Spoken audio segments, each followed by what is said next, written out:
well as Nevis, as well as Southern University, and collaborating together to learn these different techniques and innovations. So we look forward to doing more and can't wait to get this started. Hello, I'm Dr. Janice Snowden from the Southern University Agricultural Research and Extension Center. I serve as Executive Director of the Southern Institute for Medicinal Plants. I'm here in St. Kitts for my third time in some research efforts that we started back in 2023 as a result of an MOU that was signed between Southern University System and the St. Kitts government. And I will say that I'm so pleased to see the strides that have been made since the initiation and the signing of that MOU. I'm more on the cannabis science side, so I've been working with individuals such as Minister Duggins and Ms. Williams in creating a cannabis certification course for the island of St. Kitts. I'm looking for what's to come. I've seen great things thus far, and I know that with that we will do great work together. I'm very pleased with this partnership. Hi, I'm Pat Bagley, Vice Chancellor of Research at Southern University in Baton Rouge.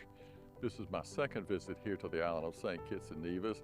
Very exciting kind of stuff. A lot of progress has been made just in the last 6 months we've been here. A lot of discussion about how we can move forward in the future. Particularly my area of expertise tends to be in animal nutrition, producing fed livestock. We met with the poultry folks. We had helped them last year when we were here to find sources of vaccinated eggs, which is critical to it. Also looking at the swine operation. You think about a swine, a sow can raise up to 20 pigs, 25 pigs a year. They'll get a market weight of 270 pounds at only 6 months of age, so it's a great way to produce pork as a product. We're also looking at the beef cattle industry and looking at using some of the spent brewer's grains that are inherent here, and there's reasons to dispose of those things. They're great livestock feed. So again, it's just about different sets of eyes looking at different things and trying to help the island explore that. And of course, we're having a number of students from here that'll be at our university next fall. I think there's 19 that are scheduled to be there right now. We look forward to the continued cooperation between the university in St. Kitts and Nevis and all the great work that's going on down here. Thank you.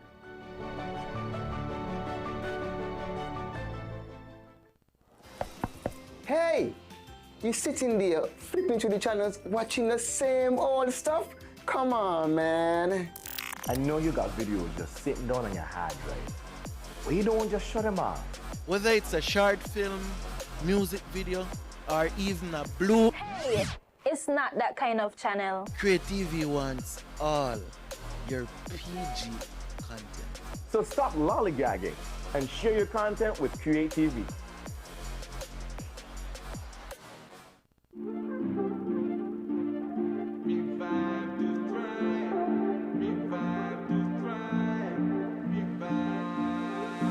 It's a brand new start, a brighter path, a fresh new look that make you stand out fast.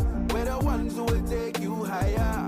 Small business dreams will fuel your fire. MSME for you, for me, transforming potential into prosperity.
Hands in the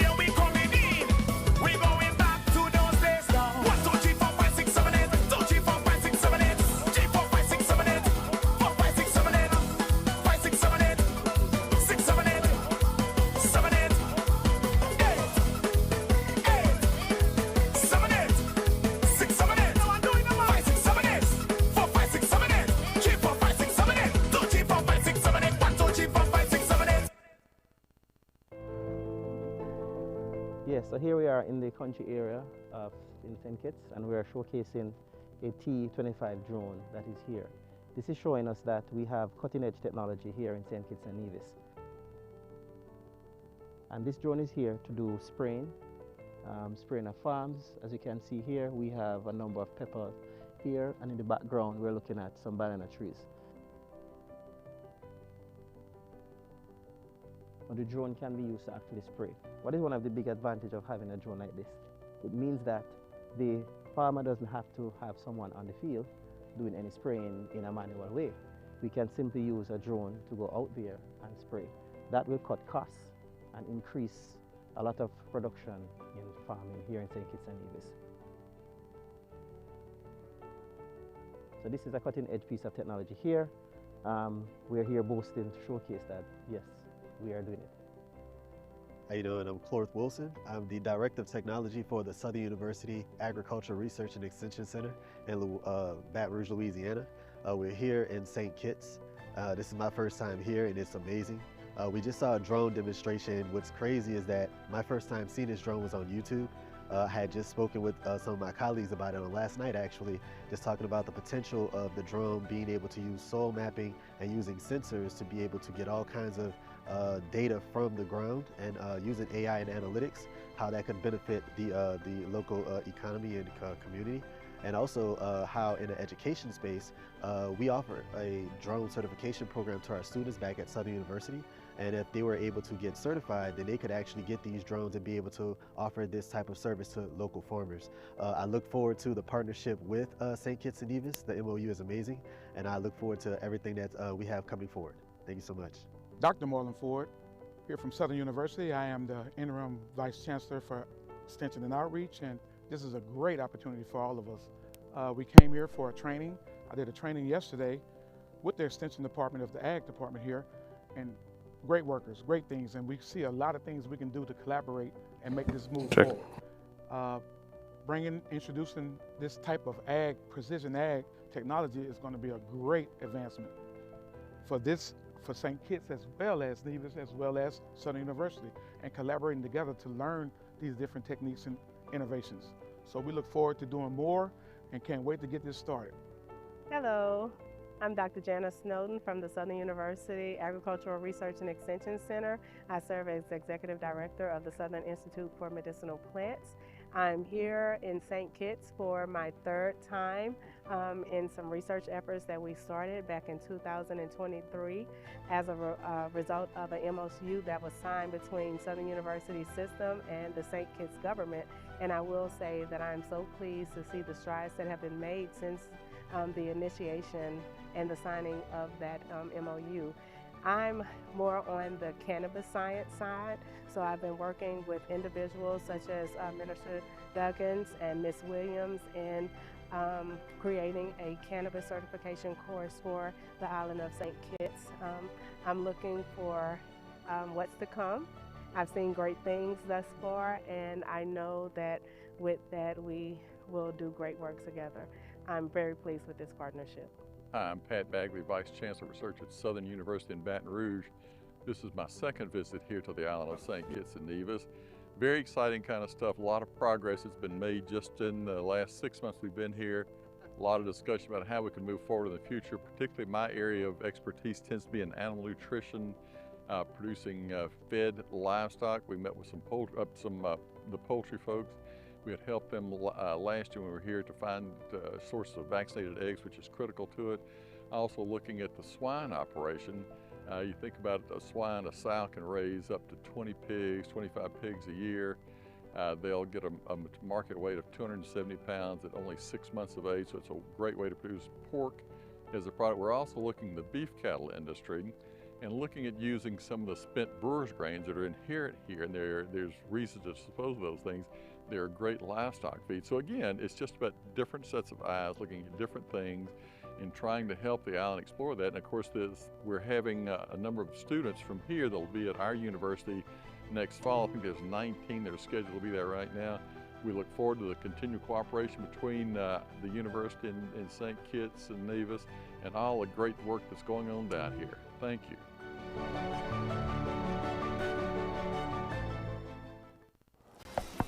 Hey, you sitting there flipping through the channels watching the same old stuff? Come on, man.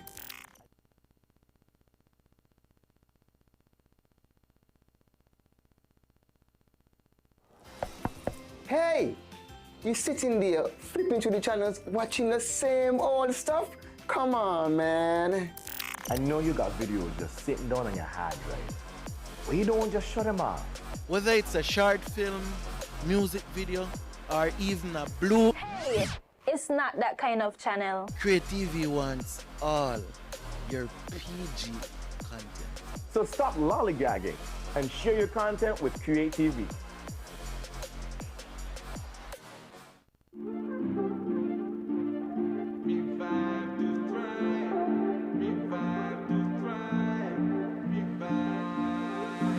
It's a brand new start, a brighter path, a fresh new look that make you stand out fast. We're the ones who will take you higher. Small business dreams will fuel your fire. MSME for you, for me, transforming potential into prosperity.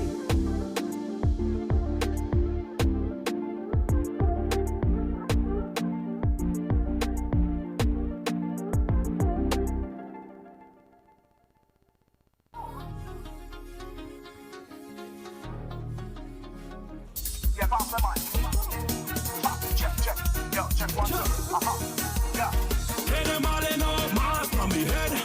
Mask from the head. How we kicking up, you know, it's mask from the head. Mask from the head. Mask from the head. How they kicking up, you know, it's mask from the head. Pick up the shit and come. If we gon' run the thing, just like any macaroni jam, and they still 2 minutes. When it comes to sugar, mask, the black and the realist thing. How we got the place attack is better than a compromise. And they can't stop that. They can't stop it now. It's the whole of the city. Look, they can't stop. Throw your hands up, religion, run this city. Now everybody coming in, and everybody hopping out. Hands in the air, we coming in. We going back to those days now. 1, 2, 3, 4, 5, 6, 7, 8. 2, 3, 4, 5, 6, 7, 8. 3, 4, 5, 6, 7, 8. 4, 5, 6, 7, 8. 5, 6, 7, 8. 6, 7, 8. 7, 8. 8. 7, 8. 6, 7, 8. 5, 6, 7, 8. 4, 5, 6, 7, 8. 3, 4, 5, 6, 7, 8. 2, 3, 4, 5, 6, 7, 8. 1, 2, 3, 4, 5, 6, 7, 8. Yes, so here we are in the country area in St. Kitts, and we are showcasing a T-25 drone that is here. This is showing us that we have cutting-edge technology here in St. Kitts and Nevis. And this drone is here to do spraying of farms. As you can see here, we have a number of peppers here, and in the background, we're looking at some banana trees. Now, the drone can be used to actually spray. What is one of the big advantages of having a drone like this? It means that the farmer doesn't have to have someone on the field doing any spraying in a manual way. We can simply use a drone to go out there and spray. That will cut costs and increase a lot of production in farming here in St. Kitts and Nevis. So this is a cutting-edge piece of technology here. We're here boasting to showcase that, yes, we are doing it.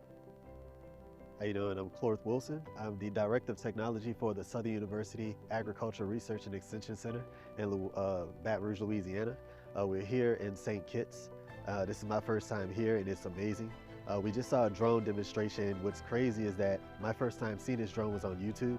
I had just spoken with some of my colleagues about it on last night, actually, just talking about the potential of the drone being able to use soil mapping and using sensors to be able to get all kinds of data from the ground, and using AI and analytics, how that could benefit the local economy and community. And also how in the education space, we offer a drone certification program to our students back at Southern University. And if they were able to get certified, then they could actually get these drones and be able to offer this type of service to local farmers. I look forward to the partnership with St. Kitts and Nevis. The MOU is amazing, and I look forward to everything that we have coming forward. Thank you so much. Dr. Marlon Ford, here from Southern University. I am the Interim Vice Chancellor for Extension and Outreach, and this is a great opportunity for all of us. We came here for a training. I did a training yesterday with the Extension Department of the Ag Department here, and great workers, great things, and we see a lot of things we can do to collaborate and make this move forward. Introducing this type of precision ag technology is going to be a great advancement for St. Kitts as well as Nevis, as well as Southern University, and collaborating together to learn these different techniques and innovations. So we look forward to doing more and can't wait to get this started. Hello, I'm Dr. Janice Snowden from the Southern University Agricultural Research and Extension Center. I serve as Executive Director of the Southern Institute for Medicinal Plants. I'm here in St. Kitts for my third time in some research efforts that we started back in 2023 as a result of an MOU that was signed between Southern University system and the St. Kitts government. And I will say that I'm so pleased to see the strides that have been made since the initiation and the signing of that MOU. I'm more on the cannabis science side, so I've been working with individuals such as Minister Duggins and Ms. Williams in creating a cannabis certification course for the island of St. Kitts. I'm looking for what's to come. I've seen great things thus far, and I know that with that we will do great work together. I'm very pleased with this partnership. Hi, I'm Pat Bagley, Vice Chancellor of Research at Southern University in Baton Rouge. This is my second visit here to the island of St. Kitts and Nevis. Very exciting kind of stuff. A lot of progress has been made just in the last 6 months we've been here. A lot of discussion about how we can move forward in the future. Particularly my area of expertise tends to be in animal nutrition, producing fed livestock. We met with the poultry folks.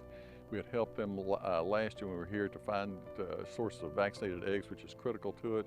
Also looking at the swine operation. You think about a sow can raise up to 20 pigs, 25 pigs a year. They'll get a market weight of 270 pounds at only 6 months of age, so it's a great way to produce pork as a product. We're also looking at the beef cattle industry and looking at using some of the spent brewer's grains that are inherent here, and there's reasons to dispose of those things. They're great livestock feed. So again, it's just about different sets of eyes looking at different things and trying to help the island explore that. And of course, we're having a number of students from here that will be at our university next fall. I think there's 19 that are scheduled to be there right now. We look forward to the continued cooperation between the university in St. Kitts and Nevis and all the great work that's going on down here. Thank you.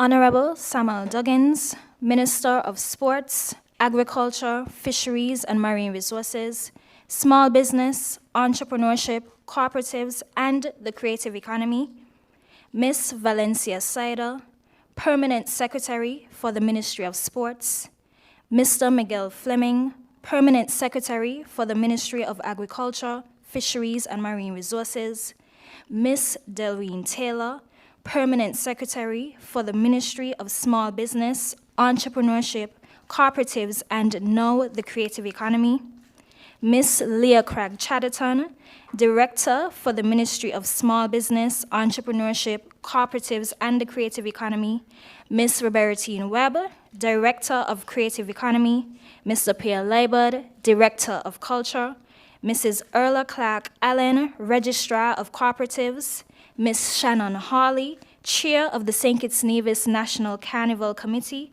Ms. Yoshana Jeffers, Acting Director of the Department of Agriculture, Mr. Randall Thompson, Director of Fisheries and Marine Resources, Mrs. Jihan Williams-Knight, Chair of the Medicinal Cannabis Board of Directors, Mr. Jeffrey Hazel, Director of Sports.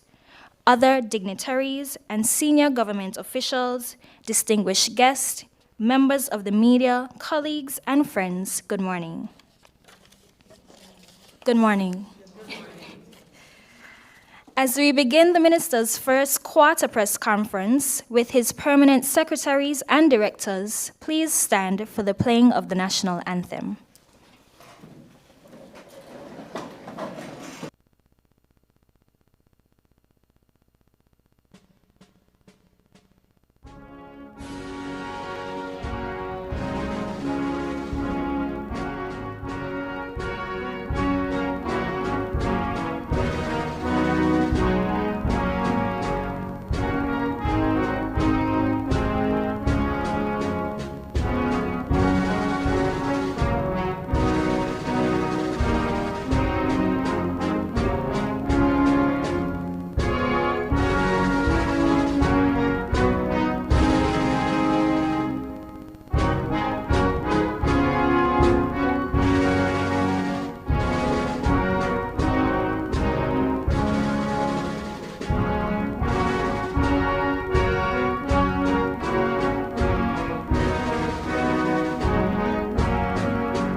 Please remain standing as I invite Pastor Hepburn to open us in prayer.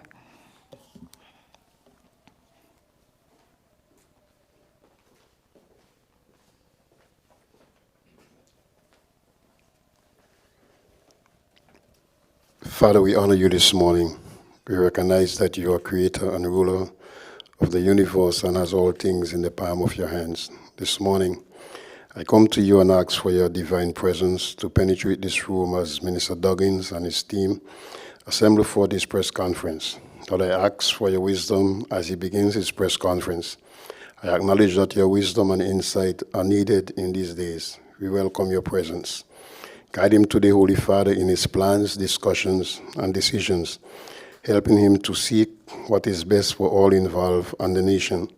I trust your perfect wisdom and ask that you direct him through this press conference as he seeks to do your will.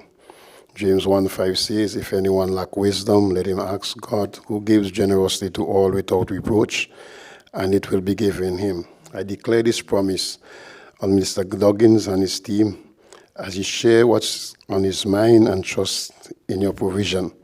I thank you always. In Jesus' name, amen.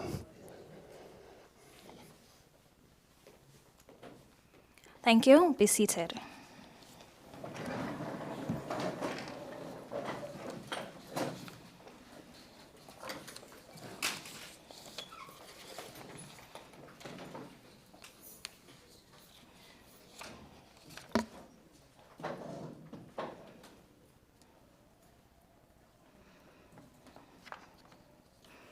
All right. I am Azaria Vanterpool, and I have the honor of serving as the chairperson for this morning's proceedings. It is my pleasure to welcome you again to our first quarter press conference for 2025, held under the theme, Vision, Action, Results. This theme is not just a slogan, it is a commitment. Vision is where it all begins. It is about setting bold, transformative goals for our nation. But vision alone is not enough.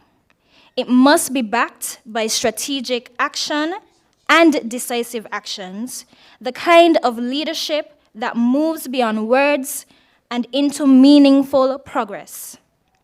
And when vision meets action, we see real, tangible results. Results that improve lives, strengthen communities, and propel our country forward. This quarterly press conference is part of our dedication to transparency and accountability. Today, we'll take a slightly different approach. Rather than live presentations, we will share pre-recorded highlight reels from each department, capturing their progress, initiatives, and successes over the past 3 months. This approach ensures a clear and comprehensive update on the work being done across our ministries. At the heart of all this progress is visionary leadership.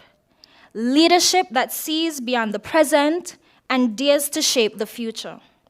Leadership that takes decisive action, ensuring that ideas are not just discussed, but executed with precision.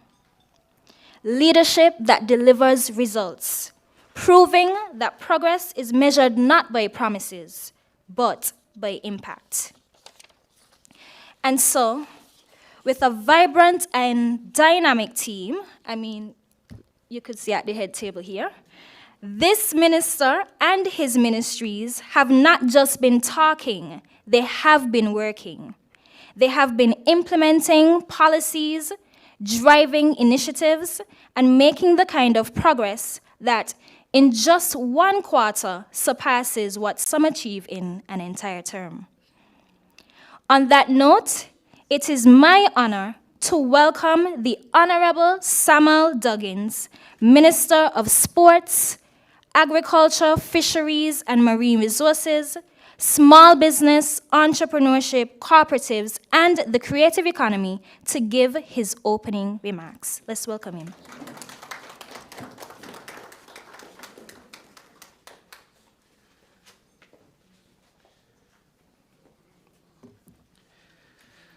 Let's talk more action. Thank you, Madam Chair, and allow me to say how honored I am to be standing here before you. But first of all, I want to bid each and every one of you here pleasant morning. Good morning. And I said good morning not only to the members here at the head table who have been helping to power progress, nor the media alone that are in the room to get answers to public concerns or to get updated on the progress that we are making. But I also say good morning to those listening via the media from around our nation and further afield. And I know that there are persons listening even as far as Nigeria as we stand here today. But today, I come before you at the dawn of a new quarter, having reviewed our first few months of the year and looking at the work that we are doing. And I'm humbled and proud to share the undeniable truth that progress is not just possible, it is in fact happening. Real, measurable, transformative progress. This is what is unfolding before our eyes here in St. Kitts and Nevis. This, what you are seeing here, is a story of vision, action, and results. Over the past few months, which represents the first quarter of 2025, we have powered forward with clear purpose, guided by strategic vision and a deep commitment to our people. The path has not always been smooth. We have faced challenges, globally, regionally, and locally. But through deliberate and focused action, we have begun to write a new chapter, a chapter of national development. And let us be clear, the sectors we celebrate today, agriculture, entrepreneurship, culture, the creative economy, fisheries, sports, and small business and cooperatives, were once overlooked areas of our nation, underfunded areas, and dismissed by former administration.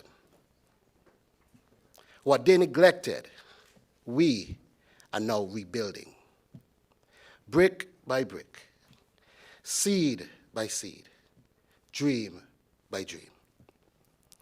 Today, we are here to share just what we have done in just the first few months of this year. In agriculture, we are not just farming the land, we are cultivating a future. With the signing of a historic memorandum of understanding, one with the Green Economic Zone of Nigeria, we are transforming trade itself. The upcoming AgroHub Warehouse and Logistics Center will position our federation as a leader in agricultural exports across the Caribbean, making St. Kitts and Nevis, as I have said from my first go, food mecca of the Eastern Caribbean.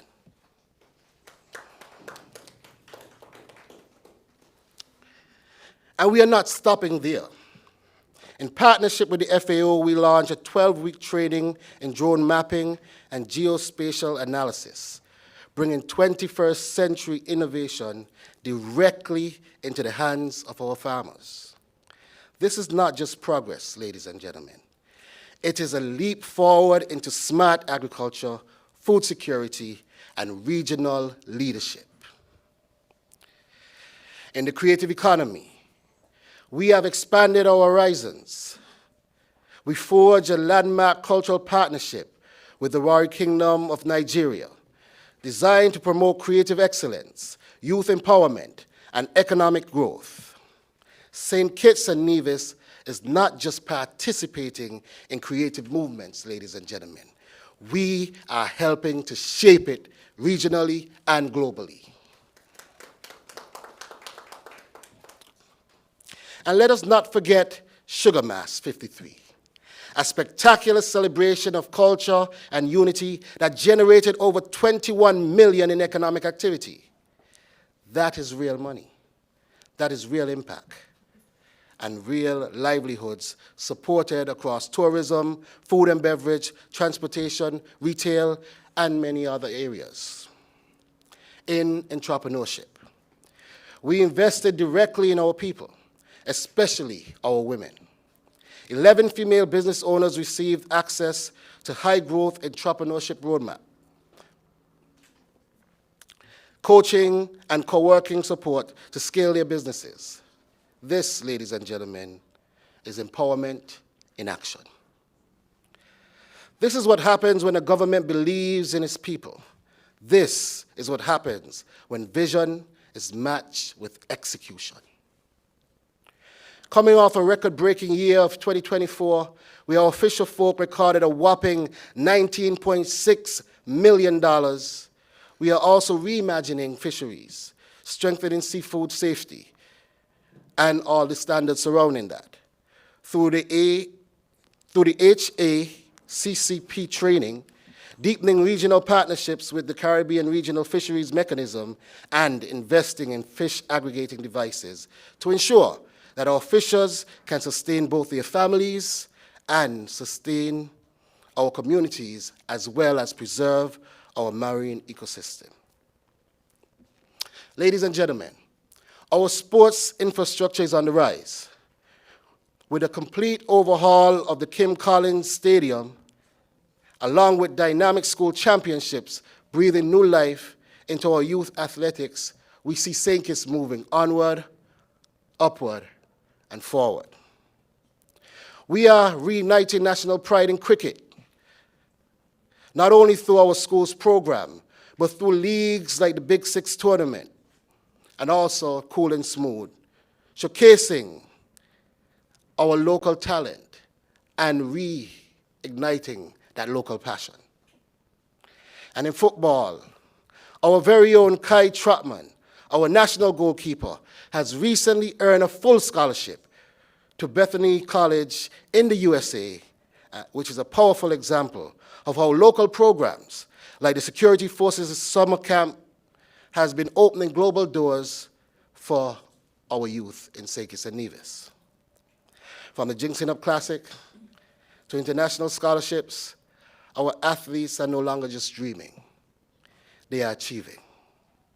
This is vision in motion, action with purpose, and results we can all be proud of. Ladies and gentlemen, progress indeed takes time. It takes patience. It takes bold decisions, and yes, sometimes it means taking risks. The journey will not always be perfect. We will face resistance, and there will be moments of doubt. But make no mistake, this government is committed to the long haul, is committed to every citizen of St. Kitts and Nevis. We are laying foundations not just for now, but for a resilient, sustainable future. While others merely talked, we got to work.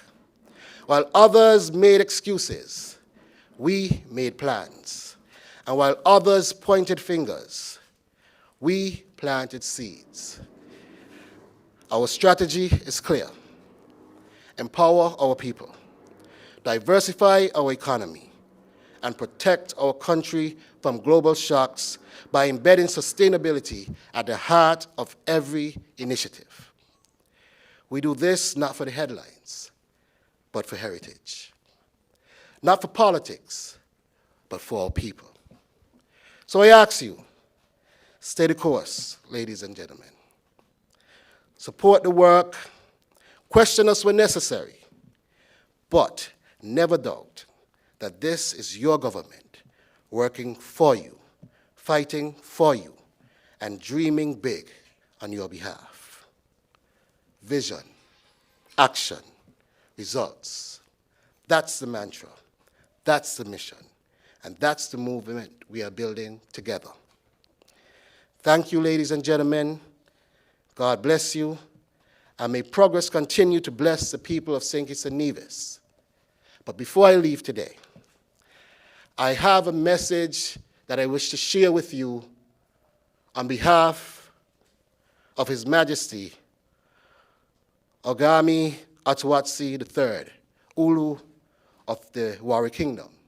On my trip to Nigeria recently, I met with the leaders of the kingdom, and we signed an MOU for cultural exchange. And the king himself sent a personal message for the people of St. Kitts and Nevis and the world. Ladies and gentlemen, His Majesty the King. Your Excellencies, brothers and sisters across the Atlantic. Today, we mark more than a moment. We mark momentum. The signing of this Memorandum of Understanding between the government of St. Kitts and Nevis and the Wari Kingdom is not merely diplomatic, it is symbolic. It is the reawakening of ancient ties that never died, only slept. It is the echo of the ancestors finally finding language in the present. It is history meeting design. As the Oluwa Wari, I do not take this lightly. We're not here only to exchange pleasantries. We're here to build a bridge, a living, breathing bridge between Africa and the Caribbean. A bridge not built with cement, but with culture, with trust, shared vision. The creative economy, though wielding soft power, is not a soft idea. It is a hard driver of future prosperity. Our young people are not waiting for handouts. They are inventing futures. They are composing symphonies, filming revolutions, designing new codes of dignity. And it is our time to own the brilliance we create.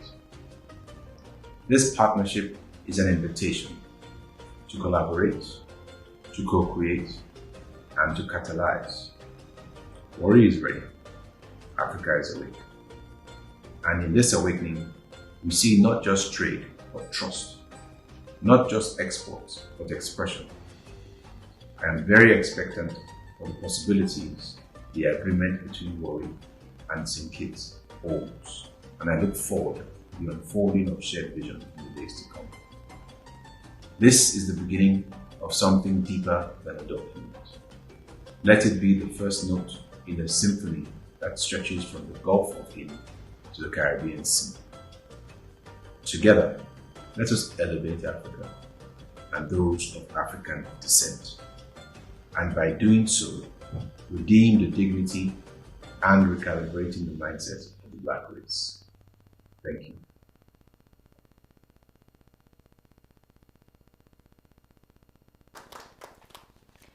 Leadership that delivers real results, proving that progress is measured not by promises, but by impact.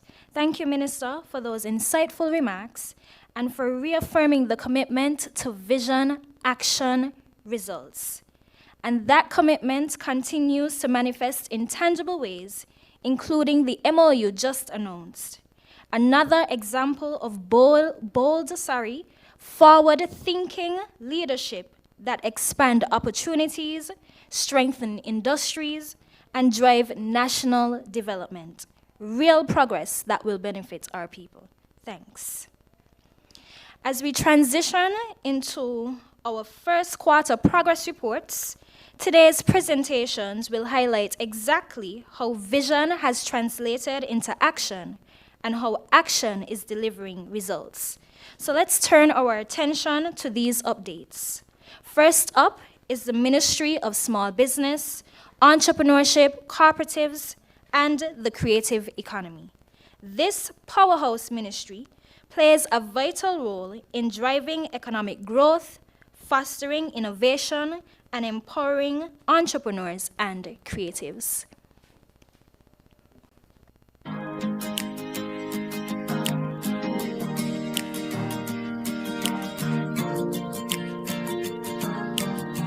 What does it really take to build a thriving creative industry? More opportunities?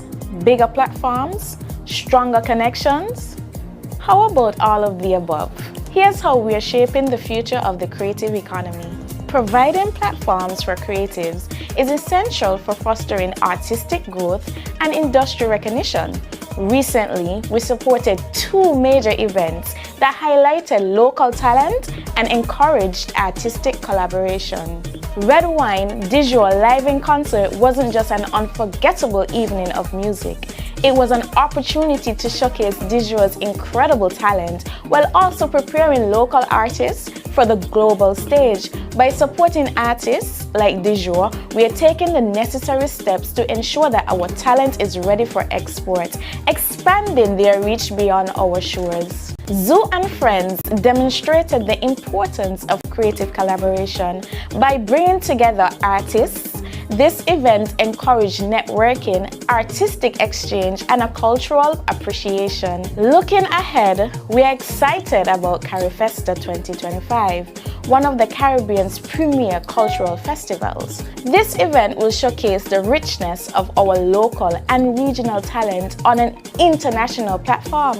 It represents a major opportunity to celebrate our heritage, build global connections, and ensure that our creative community is well represented on the world stage. Finally, we are developing the Creative Power Arts Convention, an event set to be larger and more impactful than ever before. This convention aims to provide our creatives with the support, resources, and exposure they need to advance their careers and strive in their respective fields. These initiatives are a testament to our commitment to nurturing a vibrant creative community. Together, we are taking action to execute our vision, resulting in a stronger, more innovative creative industry. Hold on tight, everybody just moving together like a storm. United we could conquer it all. Divided then you know we go far.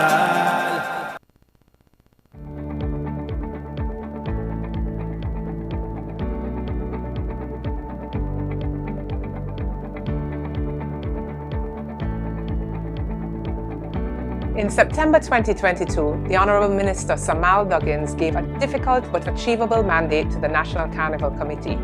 His vision was to grow St. Kitts and Nevis Carnival from a mainly local event to a force to be reckoned with. This vision has now become a reality through action and delivered results. In 2024, we staged one of the most successful and largest carnivals in the 53-year history of this national event. Based on a recently concluded economic impact assessment, Sugar Mass 53 contributed over $21 million to the local economy. It attracted thousands of regional and international visitors, and we saw a significant increase in participation of residents across all events. We saw the largest crowds at our Junior Calypso competition, the largest juve with over 6,000 participants, over 3,000 mass revelers, and the highest number of mass-scale successful private events. We also saw the highest arrivals at the RLB International Airport, and between 30 to 40% of active carnival attendees were visitors. Sugar Mass 53 had a significant and lasting impact on specific sectors such as hospitality, transportation, food and beverage, retail, banking, and public administration. The St. Kitts Nevis National Carnival Committee, under the direction and leadership of Minister Duggins, has already commenced the planning and marketing for Sugar Mass 54. We have opened registration for various national carnival events, such as the prestigious Miss St. Kitts Nevis Queen Pageant, where we have increased the cash prize to $25,000. We have opened our slogan competition to the general public to participate, commenced meetings with various key stakeholders, and will be releasing our event calendar to the press and the general public in early June 2025, 6 months prior to the official start of Sugar Mass. We encourage you to follow SKN Carnival on social media and our website, stkittsneviscarnival.com, for more exciting updates coming your way, and we look forward to even more participation from you for Sugar Mass 54.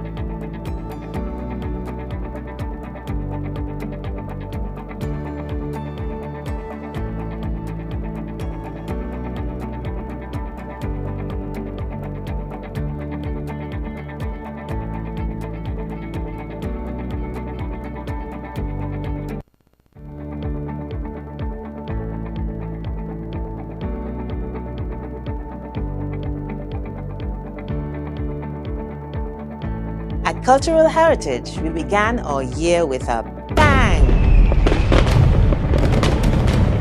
It was vision, action, results. When some of the young people who participated in last year's ICH Intangible Cultural Heritage Knowledge Transfer Camp took part in Sugar Mass 53. We had young mummies, makajumbis, clowns, and string band instrument players. It was spectacular. I think it's a very, very positive move with the Cultural Heritage ICH camp to develop more camps and more training for youngsters, because it is going and it's bringing back a lot of old traditional art form like clown masquerade and other stuff, and mainly the mummies, but that is really a really dying and surviving culture. Thank you very much for keep working with me. I'll keep working with your Cultural Heritage. January also saw the debut of ICH masterclasses designed as intensive short courses to teach adults a specific skill pertaining to our cultural heritage. From January 27th to 31st, 9 adults repaired a stonework wall during the stone masonry masterclass that was held at the Oasis Bar and Grill at Wingfield Manor, Old Road, under the tutelage of stone masonry master Roosevelt Devon. Participants were later treated to a certificate presentation ceremony on February 27th. Scan our barcode and send us your suggestions on what our future intensive adult courses can be about. Final edits are being made to the draft ICH policy. Following a year of consultations with traditional knowledge bearers and other key stakeholders, the ICH policy will soon be presented to Cabinet for its approval before being adopted. We village that the Deep Bay edition took place Thursday, March 13th at the Deep Bay Lawn. Designed to uplift each individual community, We Village That showcases that specific village's history and the individuals who have contributed to its development. At Deep Bay, awards were presented to Rilis Vasquez for education, Glenda Caro Cooper for entrepreneurship in food service, and Horace Babs Bratcher for entrepreneurship in bus driving. Keith Thomas was awarded for community spirit, while Serenity Webster was awarded for dancing and knitting, and Amasaiah Maccabee for drumming. And at Cultural Heritage, you're going to have to wait until our next progress report. We are culturally yours in Cultural Heritage.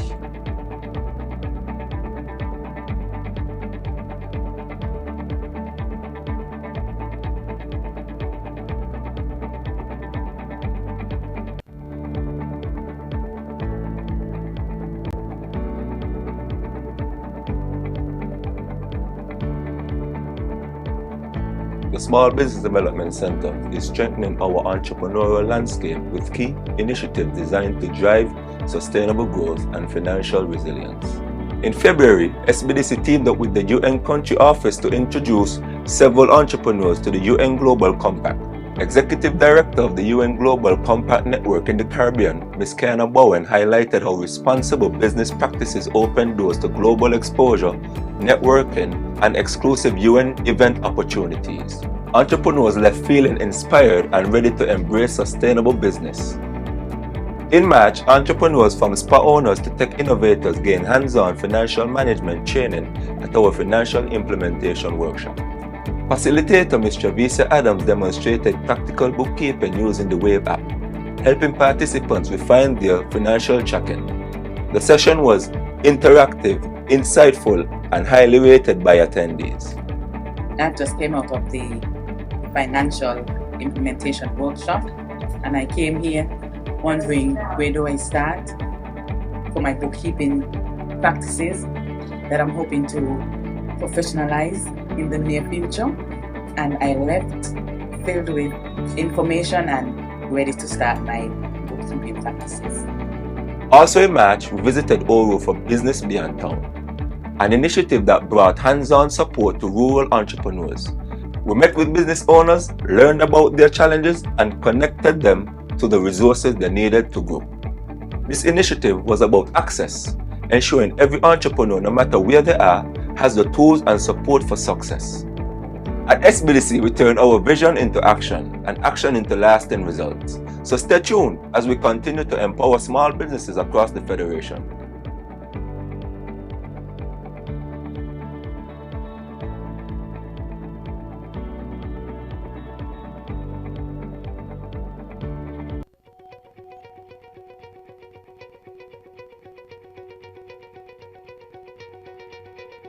Progress isn't just about plans. It's about bold steps, strategic action, and real results. And that's exactly what the Department of Entrepreneurship delivered in Q1 of 2025. One of our biggest moves, partnering with local creatives and regional platforms like Pavilion Plus and Vibes Out of Trinidad to develop original content for our TV channel. This isn't just production. It's about creating opportunities and amplifying entrepreneurial voices across the region. Another game changer, the premiere of Revive to Thrive MSME Makeovers. More than just a show, this initiative provided growing businesses with expert consultants, hands-on coaching, and direct funding for real transformative makeovers. Revive to Thrive, transforming potential into prosperity. Thank you so much. 25 and beyond, small business, entrepreneurship, creativity, 5-star Pino, you know. And because success thrives on support, we proudly sponsored 11 female entrepreneurs to join the High Growth Entrepreneurship Roadmap Coaching and Co-working Program led by Dr. Tamu Brown, founder of Innovative Education and Training and Coaching by Tamu. The concept of the Her Coaching and Co-working Program is based on my High Growth Entrepreneur Roadmap. So this is an alternative business model, but after years of working in the entrepreneurship ecosystem, I found that the traditional business model approach does not speak to growth orientation, and particularly for female entrepreneurs. Vision, action, results. Our entrepreneurs are making it happen, and we're here to push them even further. The journey continues.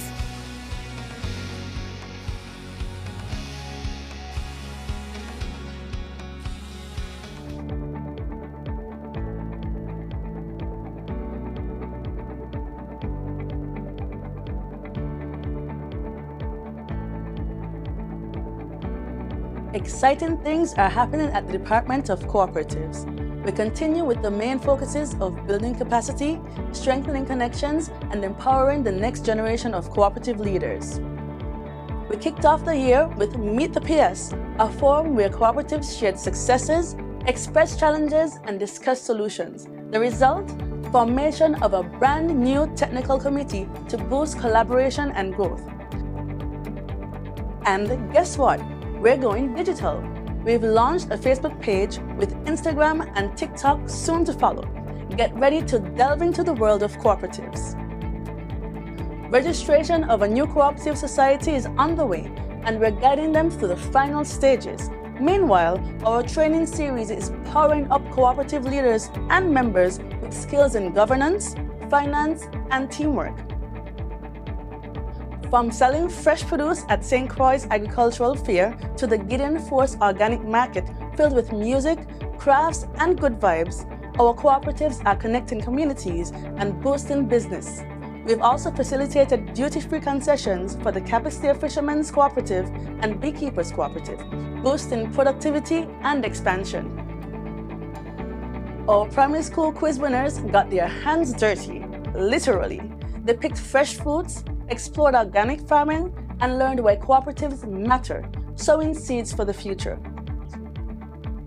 With continued investments in training, education, and engagement, we're building a future of strong governance, economic growth, and sustainable success. With a shared vision and strategic actions, we are achieving real results. Follow us as we unravel cooperatives.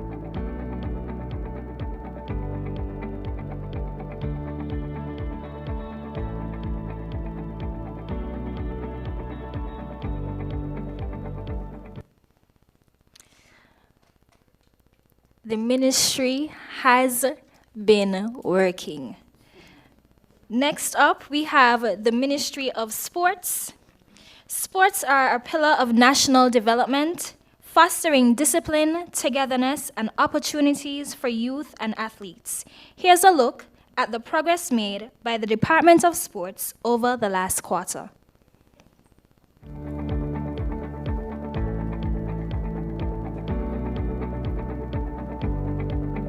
Educate, develop, win. These are the guiding principles driving our commitment to transforming the sporting landscape in St. Kitts. As we close out the first quarter of the year, the Department of Sports is proud to showcase the major initiatives and events that are shaping the future of athletics in our nation, anchored by the three powerful words: vision, action, results. We began the year with a renewed commitment to grassroots athletics to zonal championships, reaching the communities across the island, from East Zone 2 to the Development Bank-sponsored West Zone, the Bank of Nevis Bastia Zone, the Development Bank East Zone 1, and culminating in the Giant Mall Champs of Champs. We've created a platform where young athletes shine. We also proudly launched the Body Shop-sponsored Private Primary School Championships, ensuring that no child is left behind in our push to build an inclusive and accessible sporting nation. The energy didn't stop there. The Jinxing Up Classic, held at the Nevis Athletic Stadium, brought excitement, fierce competition, and an inspiration to the chat, showcasing emerging talents and national pride. In our continued efforts to support local cricket, the Department of Sports proudly sponsored the Big Six T20 tournament, providing a stage for players to develop their skills, compete at a high level, and engage in the community in the beloved sports. Transforming sports infrastructure has also been a top priority. Major renovations and resurfacing at the Kim Collins Athletic Stadium are already underway, laying the foundation for safer, world-class competition spaces for athletes, both now and in the future. Every meet, every tournament, and every upgrade contribute to our broader vision. And with action as our constant, the results speak for themselves. A stronger, faster, and more unified sporting community. Vision, action, results. This is how we move sports forward in St. Kitts.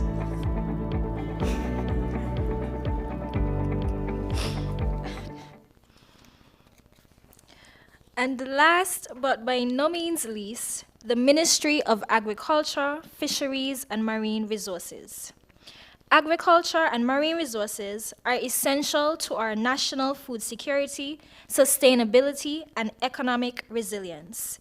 This ministry continues to implement forward-thinking initiatives to strengthen these sectors. We now highlight the work being done in the Ministry of Agriculture, Fisheries, and Marine Resources.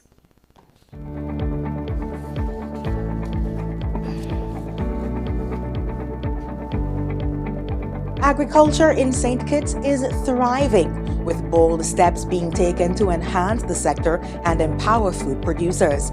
Let's take a look at the latest developments.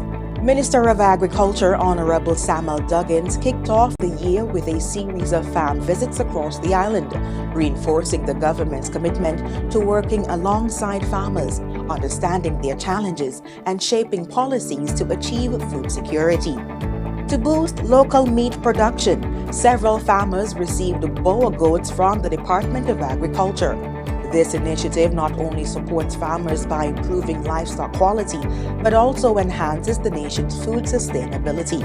Farmers shared their excitement and the positive impact this assistance will have on their livelihoods.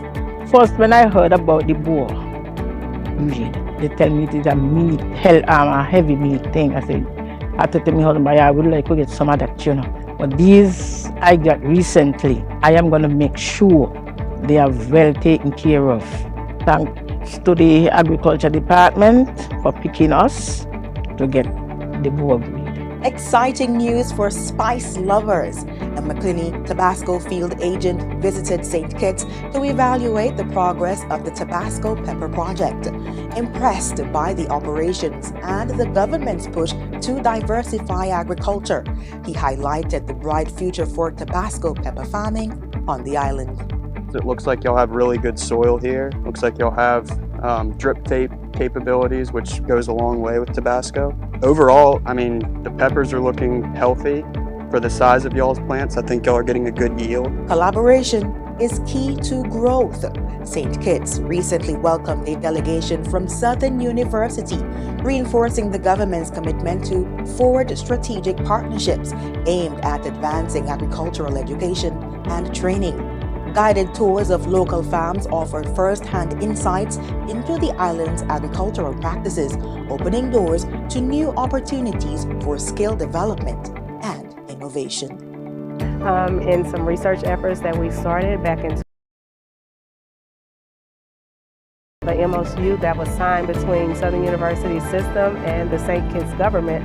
And I will say that I'm so pleased to see the strides that have been made since the initiation and the signing of that MOU. I'm looking for what's to come.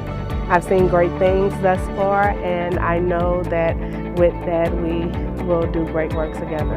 I'm very pleased with this partnership.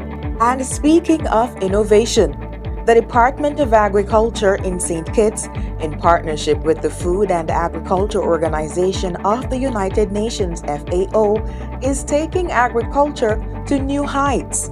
Under the Regional E-Agriculture Project, an intensive 12-week training program is currently underway, focusing on drone mapping and geospatial analysis tools. This initiative is set to empower our farmers and agricultural professionals with cutting-edge digital solutions to enhance productivity and sustainability. With technology at the forefront, we are transforming the agriculture sector in St. Kitts and Nevis. Now, speaking of transformative, Minister of Agriculture, the Honorable Samal Duggins, signed a Memorandum of Understanding MOU with the Green Economic Zone, or GEZ, Special Management Company based in Abuja, Nigeria, on Friday, March 28th. The MOU sets the foundation for the establishment of a state-of-the-art agro-hub warehouse and logistics center in St. Kitts. This strategic partnership follows a successful engagement of the Afro-Caribbean Investment Summit, where both parties explored opportunities to deepen trade and economic cooperation between Africa and the wider Caribbean. Now, it's only been the first quarter of the year, but St. Kitts is cultivating a sustainable future of agricultural resilience and success through these remarkable initiatives that reflect a powerful theme: vision, action, results.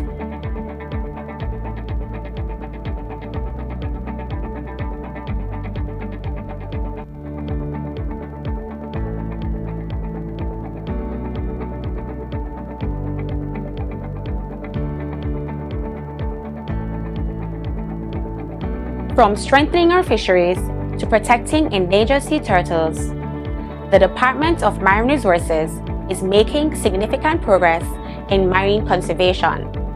Let's dive into some of our first quarter highlights. With a shared vision for excellence, we've partnered with the Department of Industry and Commerce to host a food safety and quality assurance seminar.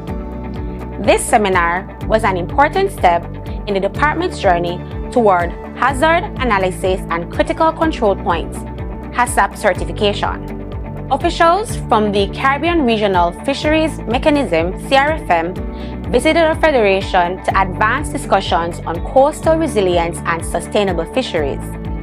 They joined field visits with data collectors, engaged with stakeholders, and offered valuable feedback. Our department hosted a series of fisher stakeholder meetings across multiple communities in St. Kitts and Nevis. These sessions focused on raising awareness and collecting feedback about the Draft Fisheries, Aquaculture and Marine Resources Act (FAMRA) regulations.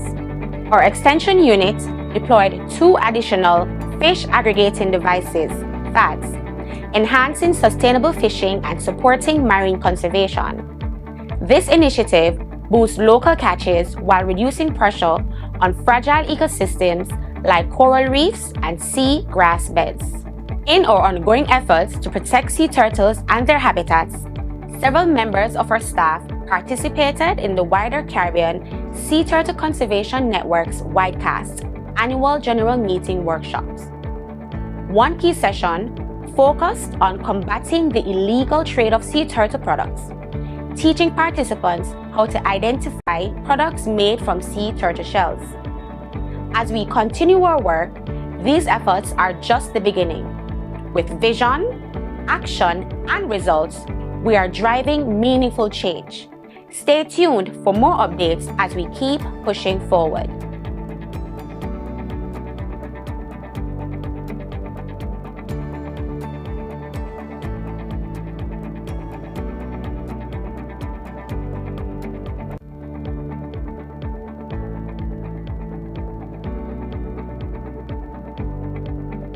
The Cannabis Act mandates that the Medicinal Cannabis Authority is responsible for implementing and regulating a system that facilitates adult patients with specific medical conditions to obtain prescriptions from authorized doctors that would allow them to access and treat their conditions with medicinal cannabis and medicinal cannabis products from authorized dispensaries and lounges. It is one thing to have a law on paper, but since July 2024, the Board of Directors has been working assiduously to bring the legislation to life.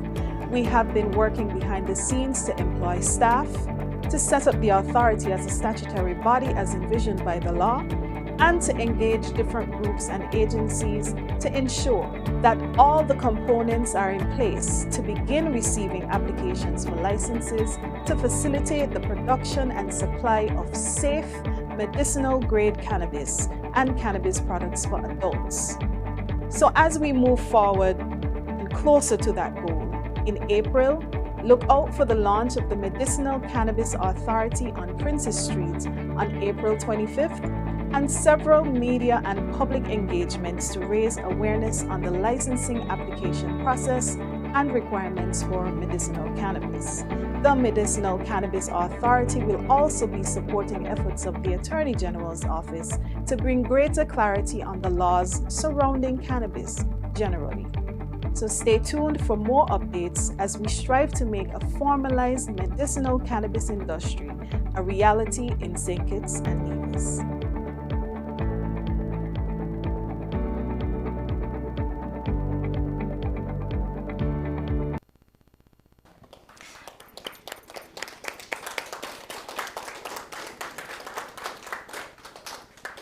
Now, I want to adopt a very popular slang with a slight adjustment.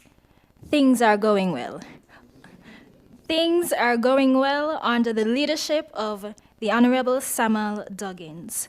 Now, I know that was a lot to digest, and so I'll give you just a brief moment to digest the information as we move into your favorite part, the question and answer segment. For this segment, all questions will be directed to the minister, who will then delegate accordingly. When asking your questions, please state your name and the name of the media house you represent. You can ask 2 questions at a time to allow for smooth flow of the proceedings and to give the minister and his team adequate time to respond. We will alternate between the media houses in-house and those attending virtually. I now open the floor for questions.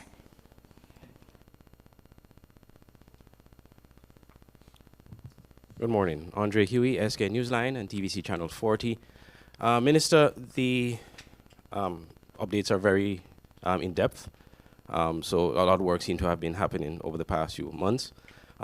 Just 2 questions, at least for starters, one on agriculture, one on sports. On agriculture, the MOU that was signed, could you give us some more information in terms of what you can share in terms of how this MOU will work and the benefits for St. Kitts and Nevis from a financial, economical standpoint as well?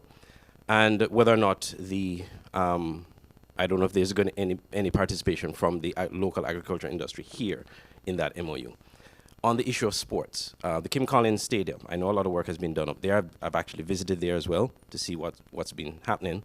However, I think a lot of people have questions about why is it that it was not ready in time for inter-school this year? And if it was not going to be ready in time for inter-school, what provisions could have been made to facilitate the 2 marquee events that are normally held at that stadium each year? I know you said in the last press conference that the weather played a part, but when we look at the rainfall statistics, there has been a decline in rainfall activity over the last couple of years. So I'm not sure if that was a real reason for the delay. So if you could just share what were some of the factors that led to the delays and why provisions were not made for an alternative. Excellent, and thank you for your questions. Now, as far as it relates to your initial question with the MOU that we signed with with our counterparts in Nigeria, I wish to say that that MOU really embodies trade between both regions. What we endeavor to do through this MOU is connect or reconnect what has been a historical route of trade. We have learned about it as part of our existence here in the Caribbean region. And we learned about it through the idea of the, as I call it, the Great Triangle. We are now reimagining that. And we have dubbed it the transatlantic bridge, coming off of the idea of the transatlantic trade. And that transatlantic bridge will facilitate trade with the continent of Africa into the Western Hemisphere, St. Kitts being at the center of that trade, as the hub of that trade in the Western Hemisphere. Part of that will mean developing logistic sites on the island that could facilitate trade. And it's not just one-way trade. We're talking about trade to and from across the Atlantic. Now, that trade route has been one of the more economically feasible trade routes in history. Remember what it has done for the continent of Europe.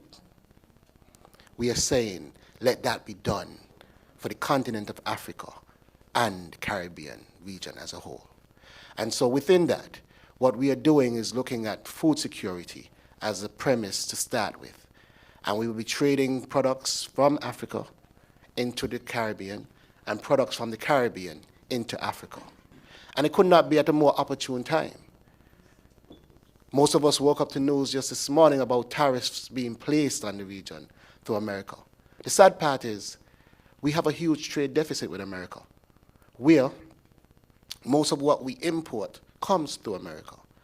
And now we are seeing we are being punished for even that. This is the right time for One Africa. This is the right time to reconnect with who we are and where we are from. And I think this is a historic moment.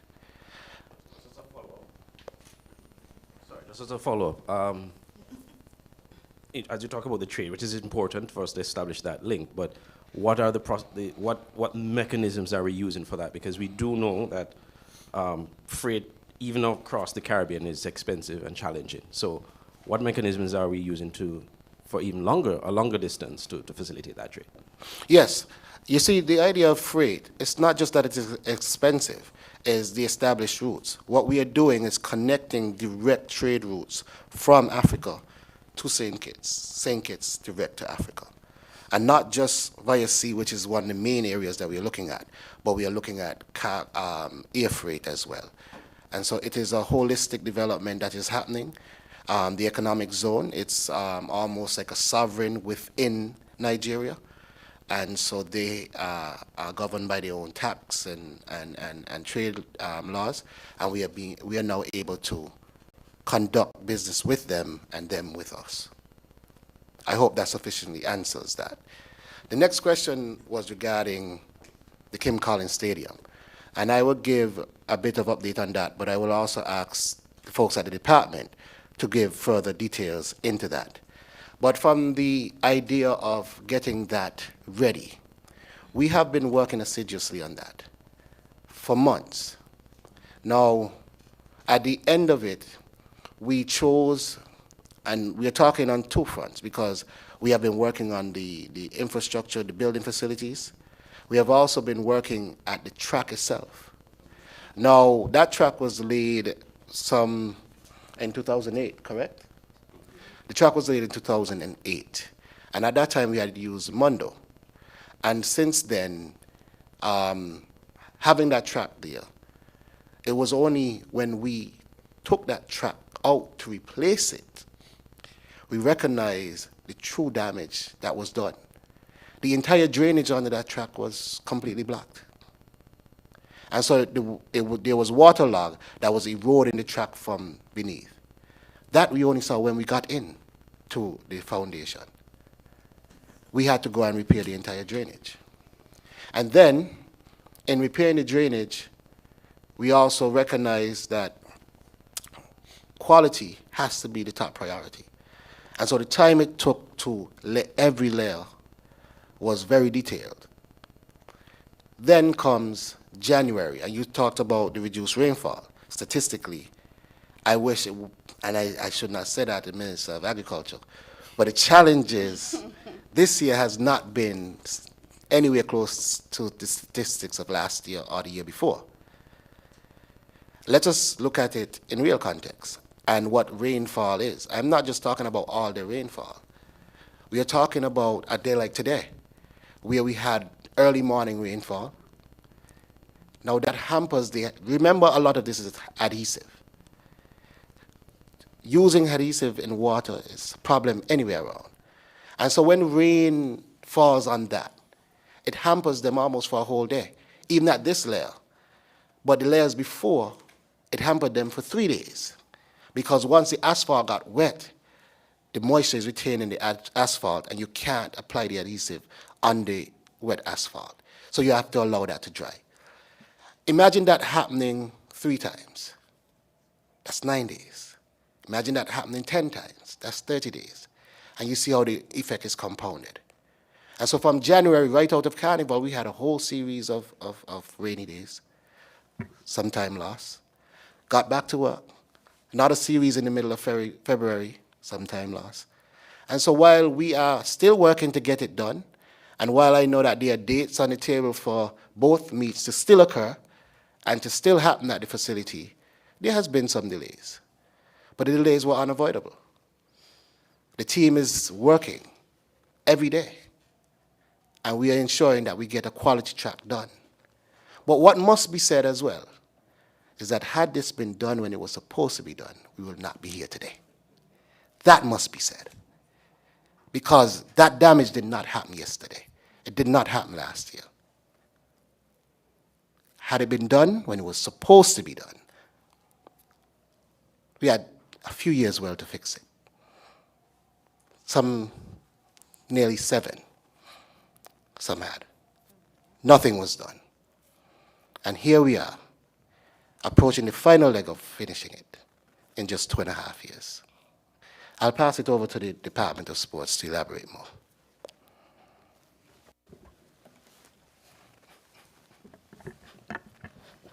Good morning. The Minister would have given a very comprehensive explanation, but I don't want it to seem like we're making excuses, because we are not. Apart from the weather being a factor, there were other factors. For example, certain materials that are a requirement for the perfect lane of the track were not available locally. So we had to source overseas, and that was some challenge. So that created a little setback. The minister talked about the drainage, but he did not talk about the sub-base that was totally unusable. Remember, the sub-base that was there for a Mondo track. Now, this track is of a different technology, so it would need a different type of sub-base.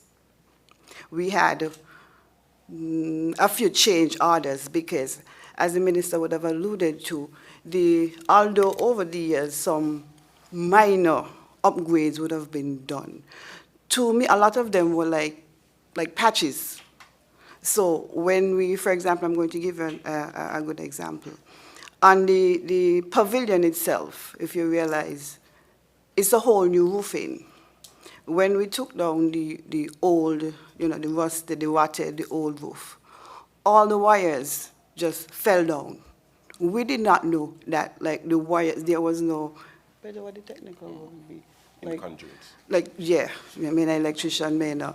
There was none. So we had to get all of that fixed before. Lots of situations that we did not expect there, because we had a time frame. We thought that by the end of the year everything would have been finished, because on the surface it looked like you only needed to put on some paint here, take out some chairs there and put them in. But then when you took them out, for example, the chairs, we have new chair. We took out the old chairs, between, what do you call it there? Between the seats was like this space. It was like, so when rain came, the whole downstairs would have been flooded. So that now we had to correct all of that. As the minister said, our aim is to have a facility that is of standard, a facility that next year we don't have to come back and do this. Regrettably, the delay has caused some inconveniences, but I want us to look at the bigger picture and not focus on what the inconveniences are. The Department of Sports, we are in constant dialogue with the SKN Athletics and the schools. You talk about alternative arrangements, but in talking with the schools and the Athletic Association, they all want to have their meets at the stadium.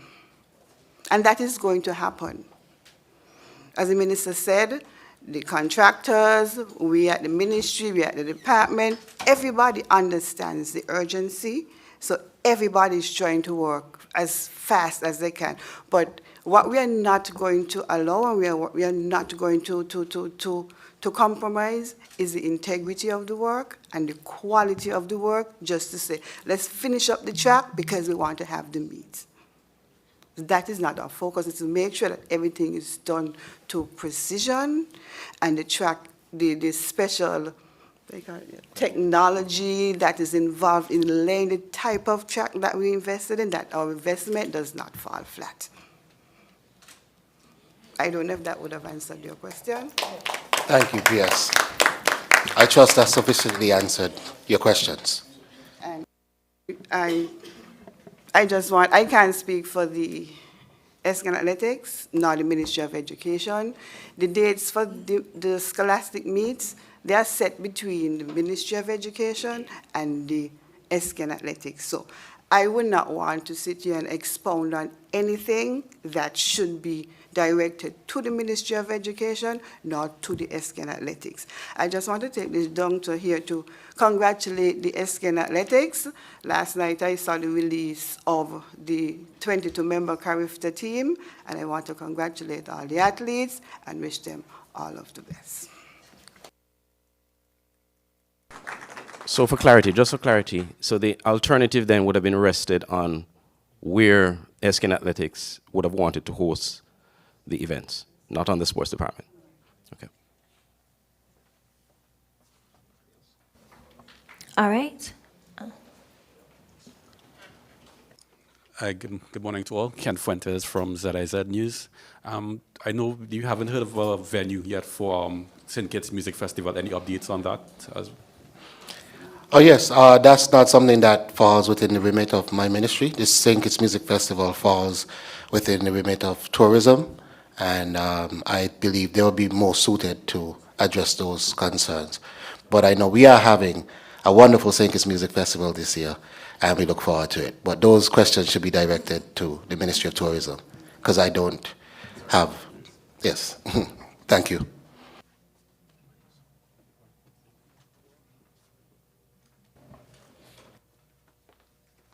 Okay, me again. As it relates, I'll go back to the facility. Obviously, the government has spent a lot of money to get Kim Collins Stadium, to the level it should be. What are the plans to ensure that the government at least break even on its return of investment. We've seen a lot of investment in sporting facilities, but then when it comes to ensuring that, apart from just the amateur sports, are there plans to sort of monetize the venue in terms of attracting international events, especially considering that you're laying an international standard track at that venue? On agriculture, quickly, the Tabasco arrangement. How many farmers are involved in that, local farmers? Because we're hearing some farmers saying that they have no idea what's taking place there. The ministry is not interfacing with them. Is there a process in how you choose the farmers that are going to be involved in that project, and how many of them are going to be involved? And is there a plan to sort of inform the stakeholders, the local stakeholders in agriculture, about that particular project and how it will benefit them? Yes, again, thank you for your questions. Starting off with the initial question, and that was regarding this monetizing sporting facilities. Yes. If you've recognized over the last few years, and I'm going to go outside of athletics just for a second to draw the bigger picture. In cricket, we've had cricket tournaments and leagues here almost every month for the last few years. The whole objective there has been sports tourism and monetizing our venues. In football, we've seen a number of international games hosted here, regional and international games hosted here. Again, the objective, monetizing our venues. Similarly, we've seen volleyball host a number of regional and international tournaments here over the last few years. Again, sports tourism at the forefront. And last year, we saw the same with netball. The issue we've had is that when we don't have a facility that meets standard, when we meet facilities like basketball and track and field in the conditions that we met them, it is our duty and our job to get them into condition so that we can align them with the other facilities to ensure that we can meet the same agenda of sports tourism and monetizing those facilities. So the answer is yes, that is the plan. And that is why we are working so hard to get these facilities up to standard so they could join the ranks of the other sporting endeavors with the same initiative. So thank you on that question. And your second question regarding Tabasco. Now, our deal with Tabasco, and let me start on Tabasco's end. We have to remember that the Tabasco brand has a very stringent trademark copyright framework. Even the very peppers that are used to produce Tabasco peppers are classified peppers under their own copyright framework. And so our responsibility is to be very careful with how those peppers are distributed. So the short answer is yes, there will be some communication with how farmers participate, but it has to be within the framework of protecting ourselves from breaching the Tabasco trademark framework. What I could tell you is that so far we are moving along quite well, and we are clearing some lands because they would be grown under a certain controlled circumstance, again, for protection. And things are, right now the lands are being cleared, and we do hope to be planting the first 100 acres of peppers this year, 2025.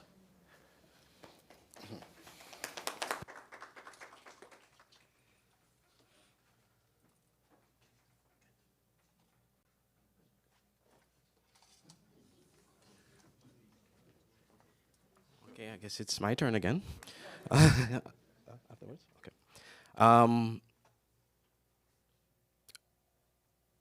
Sporting facilities, again, not just Kim Collins. I know you have an agenda to repair and renovate a number of the venues, but in terms of a timetable, because you talk about cricket, a lot of cricket tournaments are being held at Warner Park. In fact, I think there's another one coming next month at Cool and Smooth, and some other regional tournaments. That's right, yes.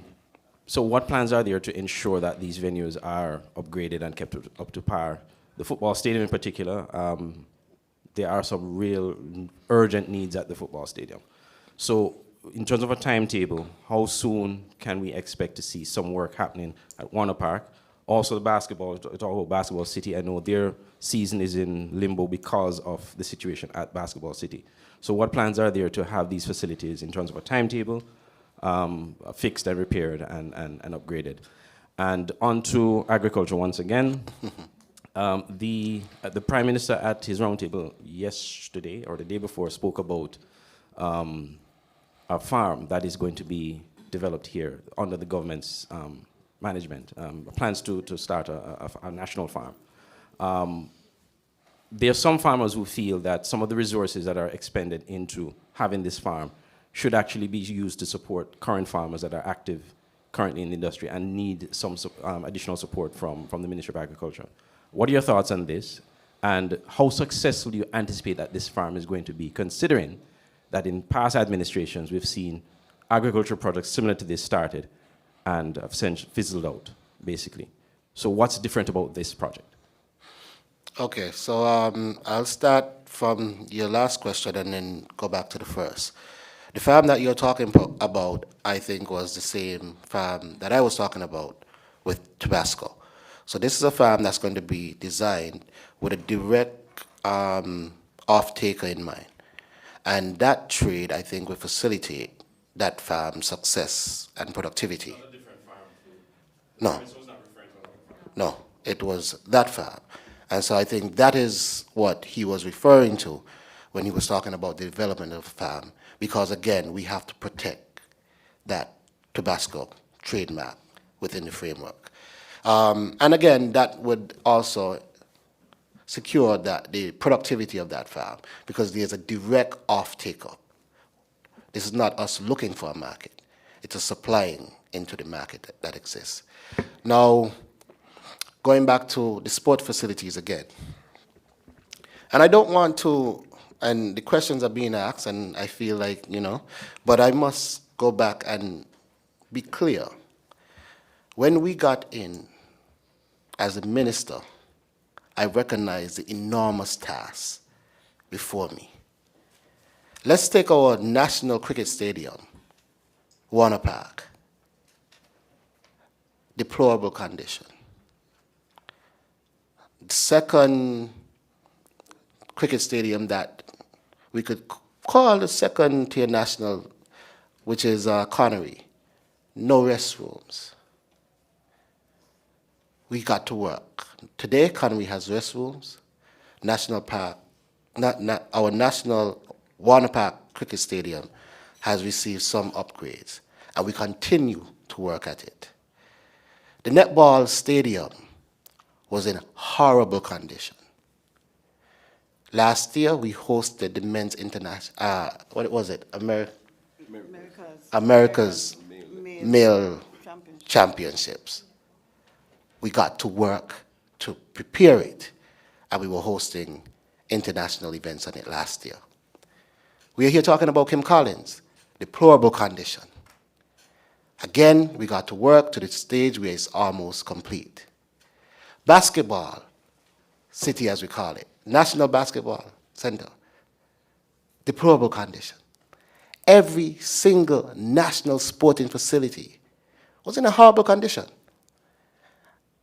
I have been in office now 2.5 years, and we are now working on basketball. We almost completed Kim Collins. We've worked on netball. We've worked on cricket. We did some work with football, but again, football needs an entire overhaul. And what we are doing now, we are in negotiations with the Football Association to see how together we can achieve that. Because remember too, there's a budget that I must stick within annually. And while I wish I had all the money to fix all the facilities, we have to create a staggered approach to fit within the budget. Because along with that, we still need water improvement, we still need electrical improvement, we still need to ensure that we have food on our tables. And they all come from the same budget. So my job is to do as much with the resources given. And every year, do a little more. All right? Thank you.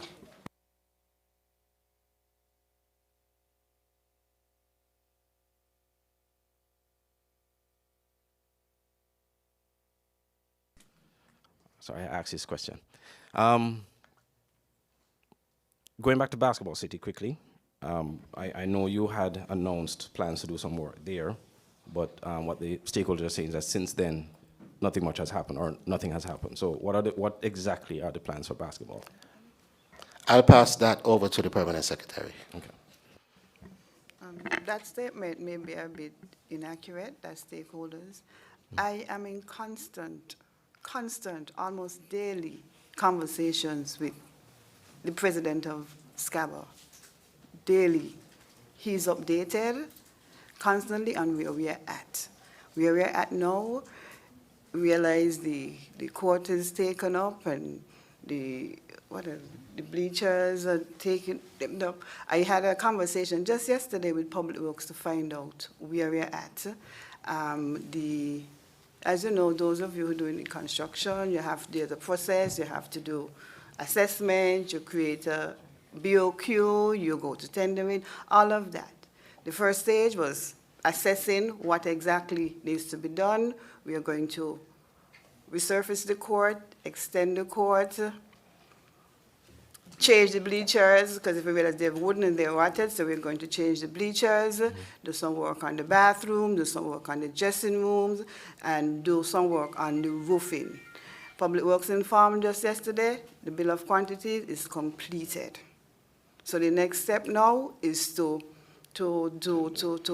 identify the contractor, and I do not have a set timeline. So if that is what you're asking, I cannot give you that, but just to let you know that the major work is going to begin shortly. As I said, SCABA is aware of this. I have consulted to say that the stakeholders are in limbo. That statement is not accurate. Okay. In terms of roofing, you mentioned roofing. Is it going to, because I know there have been a lot of talk about an indoor facility, but this is not necessarily the case. When I talk about the roofing, as it is present. Right, okay. Yeah, the minister has his overarching plan for Basketball City, but we have to do something in the interim. So I'm talking about interim repairs. So, Minister, in terms of the indoor facility, what are the plans where that, I know that's a long-term goal, but what are the plans where that is concerned? No, I agree that it's a longer-term goal than the immediate renovations, but we having discussions, and those discussions are getting close to seeing some type of tangible outcome. And until then, I would prefer not to speak too deeply on it, just to say that we've always wanted an indoor facility, and I am doing everything in my power to ensure that we get that. And I believe we will in the near future. Okay. I will come back to sports, but quickly. Oh, sorry. Yes. Good morning. Just to add to what the Minister and the Permanent Secretary would have indicated pertaining to basketball, the Basketball Association currently uses some facilities around the island, in particular Sandy Point, Hardcourt, Dorset, to play the Junior League basketball competition. And out of every bad situation becomes good. And it probably might be an initiative that they can consider in terms of using the other community facilities in the interim to host the senior basketball championships. But we don't want to have all of these community facilities and they're not being used and used on a regular basis. So this could be a very good initiative for them as well. Minister? Excuse me, I have some questions. Sorry. I didn't mean to take over the mic. That's okay, thanks. All right, question, has a fee structure been finalized for nationals and residents seeking licenses in the cannabis industry? I want to thank you for that question, and I will divert that to the chair for the Cannabis Authority, who is here with us, Ms. Jeanne Williams. Thank you very much, Minister, and to the person who posed the question. The fee structure was actually established in the 2020 Cannabis Act regulations, and it So it's there. I have been in discussions with the Attorney General's office to have this particular piece of legislation available online because it's not currently available. So the fee structure has always been a part of the legislation. All right, thank you. Another one. Many creatives who registered last year have yet to receive their cards. What is causing the delay? Again, thank you for that. And I would invite the Director for the Creative Economy to give an update on the creative catalog. Yes. Thank you for that question. So what I would say is that all the mechanisms are in place in terms of the processing, in terms of the technology required to produce those cards. However, given the new development where the Department of Creative Economy has now joined with the Ministry of Small Business, Entrepreneurship and Cooperatives, we are actively looking in terms of integrating a mutual card per se for entrepreneurs and creatives. So that is something we are actively doing. Pardon? And cooperatives. So that is something that we are actively putting together in terms of the framework and how it will work, but in terms of the technology and the processes, they were already in place. It's just more so of an execution plan that will be done in the near future.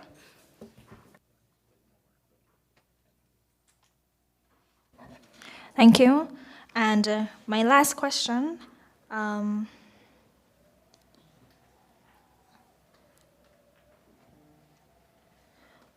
It's for the Ministry of Small Business. What efforts are being made to help local businesses expand into regional and international markets? I want to thank you for that question. And again, I wish to divert that to the ministry. PS is here, the director is here. Good morning. Thanks for that question. We are currently working, as you would have seen in the update video, we had some sessions with the UN Global Compact, and that is an initiative that is helping to identify strategies with the entrepreneurs and small business persons to get them ready to export those products in the regional market. Upcoming, we will be working closely with the Bureau of Standards. I think our next training session is slated for the 17th of this month, and it is in collaboration with the Bureau to identify and to work with the small businesses in terms of their standards and getting them export ready. We are also working with some international agencies for us to develop programs to help businesses from the idea straight to getting products into the regional markets. All right, thank you. And with that, we are going to wrap up the question and answer segment of the press conference, and I now invite the Minister to give his closing remarks. Thank you, Madam Chair, for an excellent job. I think we all could say that it was well hosted, can we? Yes. All right. And we should give her a round of applause for her efforts. Yes. But as I close, allow me to say this. Everything that we have achieved in the first quarter of 2025, every policy, every partnership, every opportunity that we have unlocked has been rooted in one core belief. The belief that real progress begins at the foundation. You see, my ministries do not operate from the top down. We work from the ground up. We are here for the farmers, the fishers, the artists, the athletes, the small business owners, the dreamers in the villages, and the innovators within our communities. Because we believe it is at the grassroots level where the potential lives. It is at the grassroots level where resilience grows. And it's at the grassroots level where true transformation will actually begin. And so my commitment is unwavering. This is a commitment to lift St. Kitts and Nevis from the foundation upward. Lift it brick by brick, voice by voice, hand in hand. Lift it toward a future, one that is sustainable, equitable, and one that is filled with possibility. I also want to take this time out now to reflect a little bit on my recent trip to Nigeria. And with that, I want to thank Aquarian Consult, which was the powerhouse team that hosted us for the Afro-Caribbean Summit. That summit saw St. Kitts and Nevis, the smallest nation in the Western Hemisphere, go into Nigeria, the nation with the largest economy and the largest population in Africa. And St. Kitts was able to bring out all the powerhouses in Nigeria. If we think about that for a minute, ideally, in the grand scheme of things, a nation as small as ours should be insignificant in a country as large as Nigeria. An Aquarian Consult, working along with the government of St. Kitts and Nevis, pulled off an extremely well-executed and powerful summit. And I must give them, I think we should all give them, a round of applause for their work. There's a lot of promise in the future.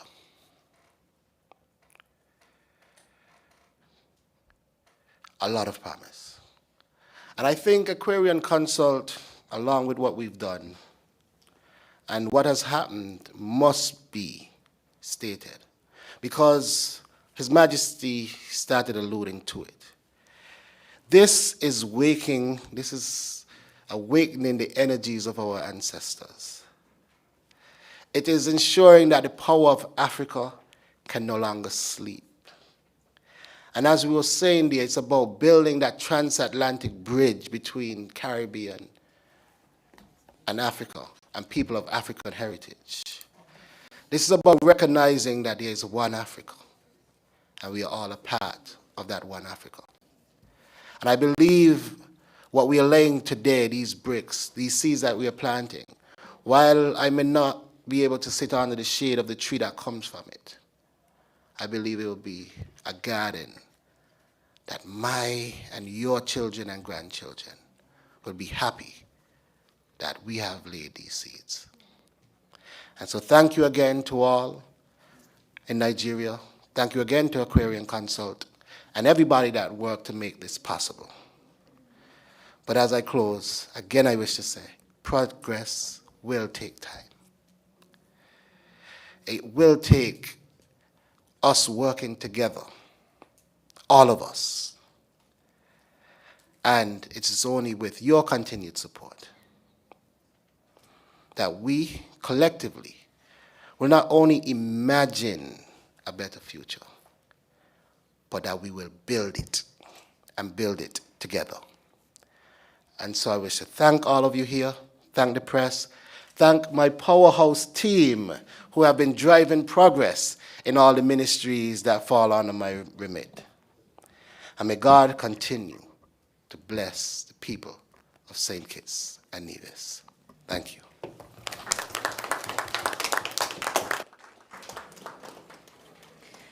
All right. As we close, department heads, the permanent secretaries, and the minister for taking their time out today to come before you to share their progress reports for the first quarter. I encourage you to stay informed and connected through the department's social media pages. This first quarter update reaffirms our commitment to transparency, progress, and impact as we work towards national development. Our next press conference will be held at the end of quarter 2, where we will continue to share updates and achievements. Thank you for joining us today, and we look forward to continued collaboration under the guiding principles of vision, action, results. I urge you to drive safely and exercise caution on the roads. You are needed at home. Thank you once again, and have a great day and an even greater weekend. Thanks.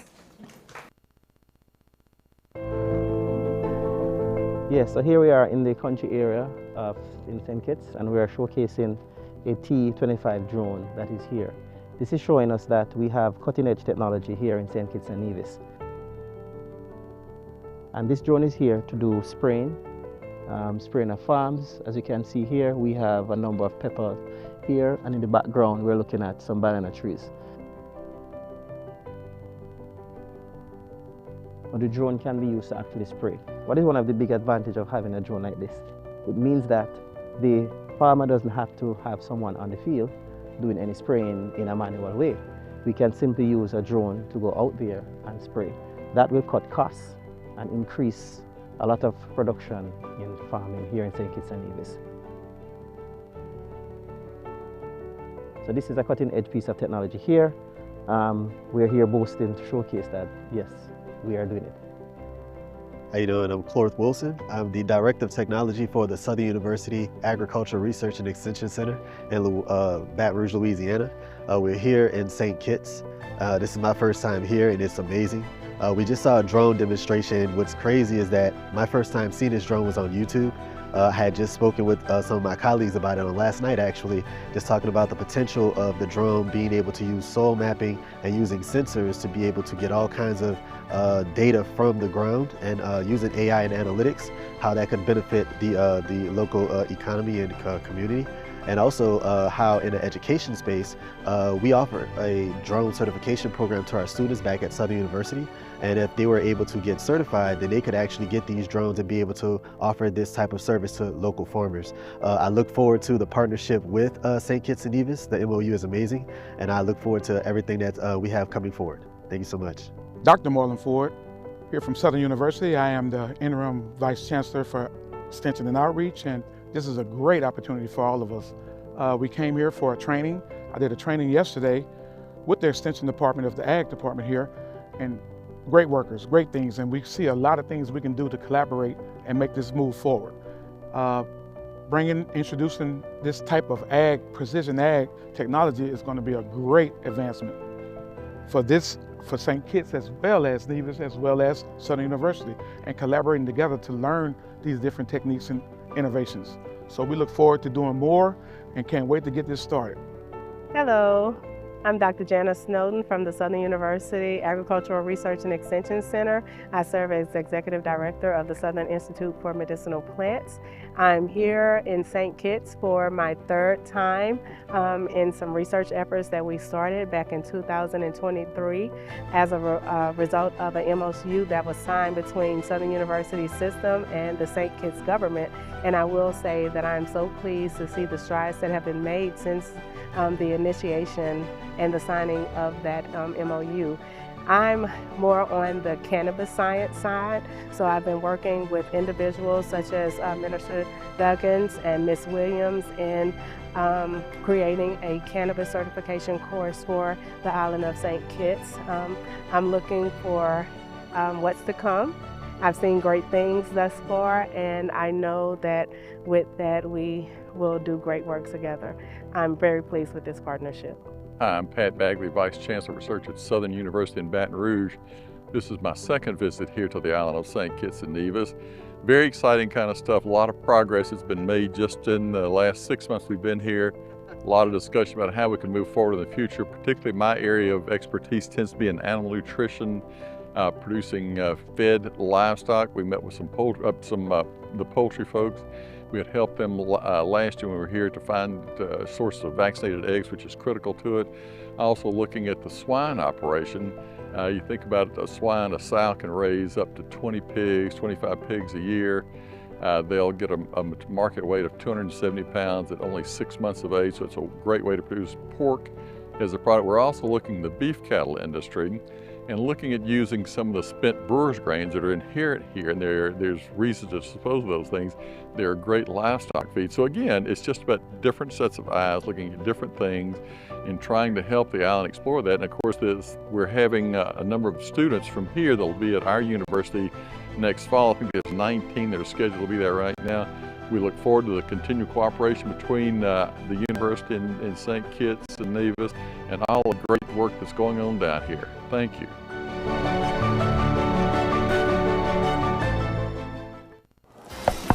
Hey! You sitting there, flipping through the channels, watching the same old stuff? Come on, man. I know you got videos just sitting down on your hard drive. Why you don't just shut them off? Whether it's a short film, music video, or even a blue... Hey! It's not that kind of channel. Creativity wants all your PG content. So stop lollygagging and share your content with Create TV.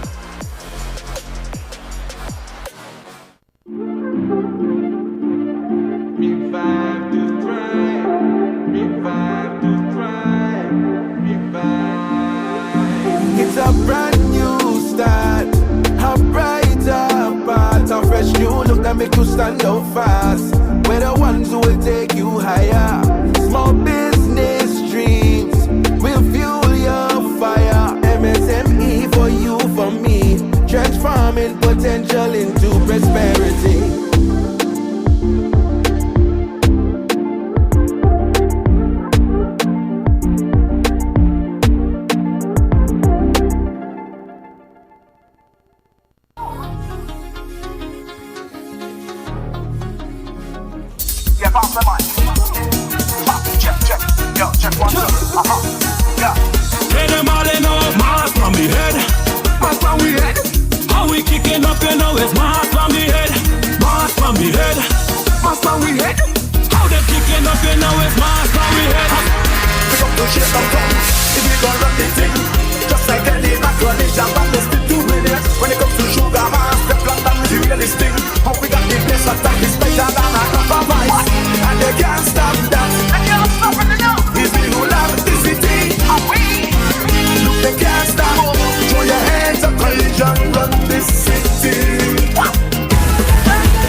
So here we are in the country area in St. Kitts, and we are showcasing a T-25 drone that is here.